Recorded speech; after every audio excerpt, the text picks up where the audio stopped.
Hello, welcome to the Sideboard here at the StarCityGames.com Legacy Open in Washington, D.C., part of the SCG Tour, brought to you by Ultimate Guard. I'm Nick Miller alongside Brennan DeCandio here. Not a big Legacy player, but you put in a little work for this tournament, and you've come up with something pretty sweet, something that has existed in the format for a while, but goes away and comes back. How did you arrive to play Blue-White Helm? So, all the credit in the world for this deck goes to Attaining Grace. The Attaining Grace, on wherever you want to find him on social media, has been super excited to play this deck in the upcoming team event. He's going to be on my team for that in Baltimore in a couple weeks. But I need a deck to play. I didn't know much to do, or what to do really, and I played some leagues into this online, and it was pretty good. It's very much a metagame gamble, but I think it'll work out for this weekend. Right. When I saw you come into the Open, I was like, well, you're probably going to just be on one of the good decks, you know. Jace is a pick good up card, that, you know. jam it, learn it. Instead, you're coming out of left field here. Now, we've seen the crux of Rest in Peace Energy Field before. Right. You assemble this combo, you're pretty much set from there. Can't take damage, yeah. Rest in Peace, I think the main reason this deck is good and that the combo is good is because Rest in Peace is so good right now. Yep. So many decks are graveyard-centric decks. Even like Storm uses graveyard, all the Delver decks, like some of them have Delve cards, or just Snapcasters because they want to out-grind the other person. Deathrite Shaman. Deathrite Shaman. Deathrite Shaman is probably the most played card this weekend, I would guess, aside from maybe some of the lands. And Brainstorm, of course. Yeah. But no, I think the fact that this deck is good, it's only going to be good when Rest in Peace is really good. And playing 4 of it this today, and hoping for some matchups where it's really the nail in the coffin game 1. So. It is very clear what you're going for here. Right. You're shutting down a lot of decks right out of the gate. And a lot of the Delver decks, you know, grind you out in the late game with Deathrite Shaman. Right. You're shutting that card off there. You have removal for the other threats that they're going to land early. So you've got Swords and Plowshares, Engineered Explosives, which the red splash just enables EE for 3, basically. Just a volcanic island. Considered playing cards like Blood Moon and Keranos, but not really what I want to do. Just for explosives is better. And you also go even bigger with Supreme Verdict here, sweeping up everything. This is a control deck. Yeah, this is a control deck. I'm playing 3 Supreme Verdicts in the main deck. I think that Leovold is going to be the primary threat number 1. I don't want to give them cards off of it. I don't want them to deny my own card draw from like a Jace or something. So having just a clean answer to it that they can't really kill, and of course it could just divorce, well, it's just blue.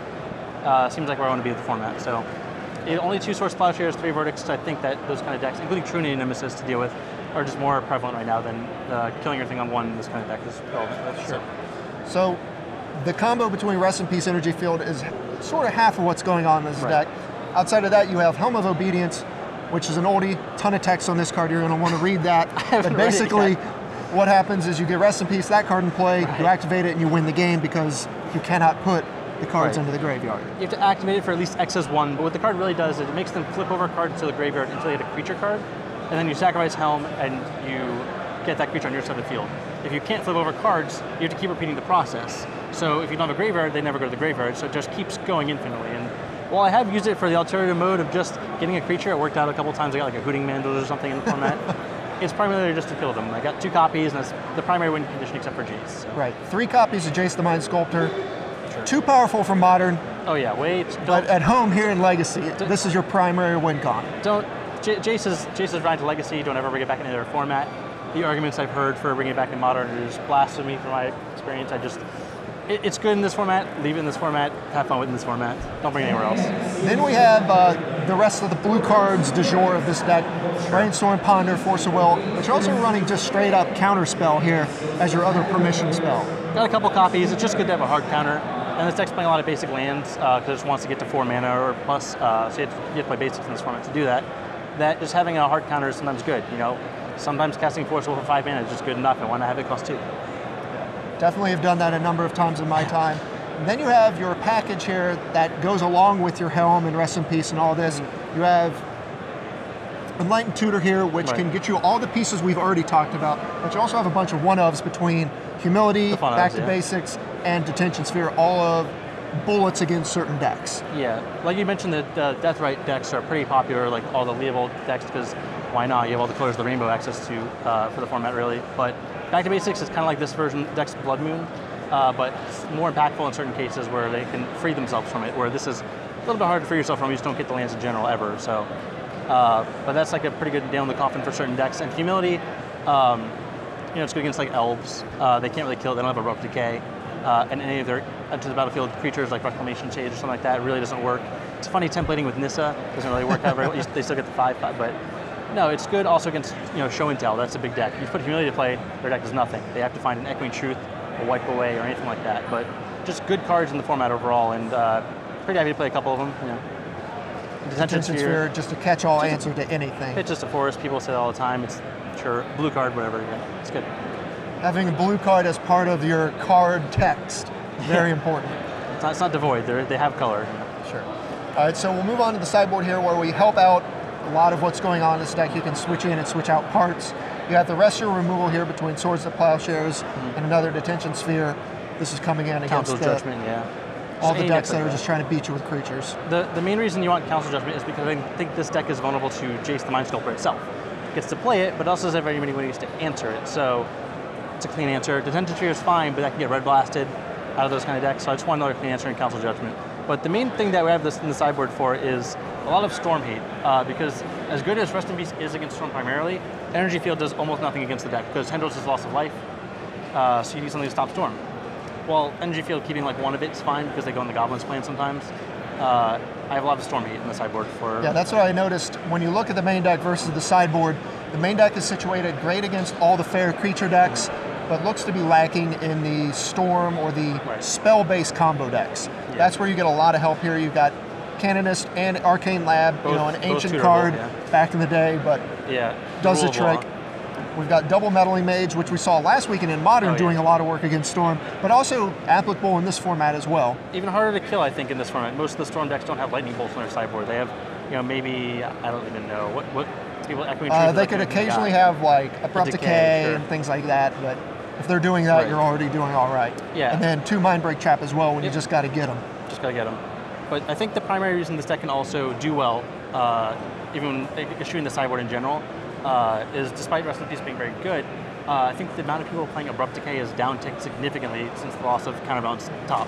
Since that's been gone, there's not as much need for the uncounterability of it. Sure, you can kill Leopold and not get blown out by them countering it, but the card just has lost a lot of value, I think, and that's why you can play all these Dirtily Enchantments and expect them to live. Where previously they played 4 Abrupt Decays and all the green and black Deathrite decks, and you would have a problem there. So.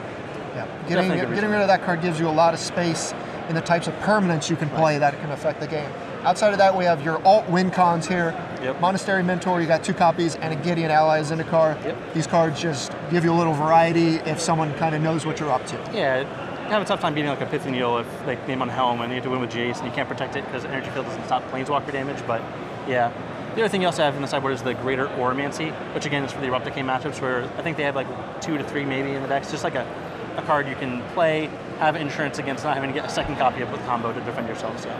Okay. So where are you at with Legacy? You played a league, you did all right with it, you've been looking at the format, you've been working on it. You think this deck is situated well for this weekend, obviously. Yeah. That's about as far as I got with the format. I take it on a case-by-case basis. I don't play Legacy for a while, but I do think that the format's significantly underexplored right now. Since the banning up top, that opened up a whole slew of decks you can play because so many decks were just kept back in check. Like I think I wrote about yesterday on Star City on Friday. It was just like Elves got a lot better because there's no counterbalance top to worry about, no Terminus looming all the time. But like even just other decks like that, I think the format's very, very wide open. And while sure, Deathrite Shaman and Brainstorm are like 2 of the most ubiquitous cards of the format, it's just a lot of unknown. Kind of after the survival banning happened forever ago, people didn't know what to do for a while, and you got to play whatever. And while there are certain great things to do and still the go-to moves that Legacy's always had, there should be something else that pops up. I've seen new versions of Miracles come up here and there, playing Search Risk content and even like that card's very good. And also it takes advantage of the fact that people aren't playing as many Abrupt Decay. It's a little tricky with Wasteland in the format. It gets a little bit difficult, yeah. But the Scry one, setting up your Miracles is pretty good too. Yeah, with Miracles going away, Brainstorm and Deathrite Shaman are all over the format, but those decks allow you to play what you want, doesn't shut you out of a deck that you'd like to play and force you to have something like Abrupt Decay in your deck. And it also opens it up for more control decks like this. Yeah. Also Chalice the Way decks too, I think would be really big this weekend. We might see those rise to the top. Because I tried writing about different decks you could play that don't have Brainstorm or Deathrite, and almost all the versions I see that were doing well were Chalice the Void decks. The card's obscenely powerful. I think Tom Ross was playing a Versus video this week with a mono white like Gideon, Elspeth, Trinisphere, Chalice the Void deck that seemed awesome. And like those kind of decks that can't exist now because there's not just Miracles sitting there like controlling the game the entire time and sure I'll float my 4 and can never resolve a 4-drop, that kind of thing. All right, so what do you think? What do you got coming up this weekend? What are you looking at? record-wise, performance-wise, matchups? I feel like I'm either going to crush the tournament, or I'm going to be joining and watching the coverage pretty soon after that. But I'm hoping for the latter, so I think we'll be good. I'm not going to do a Collins Mullen like we did last week. That was pretty impressive. Also, congrats again to Colin. But no, definitely, I have high hopes. I do think this is like unexpected take on the meta for the most part. As long as I don't make too many mistakes, which I've certainly done already, trying and testing the deck, should be fine. All right, well, we look forward to seeing you. Hope you're not watching coverage, because this deck's pretty awesome. Thanks for joining me here in the sideboard. Stay tuned to StarCityGames.com all week long for the action here in Washington, D.C.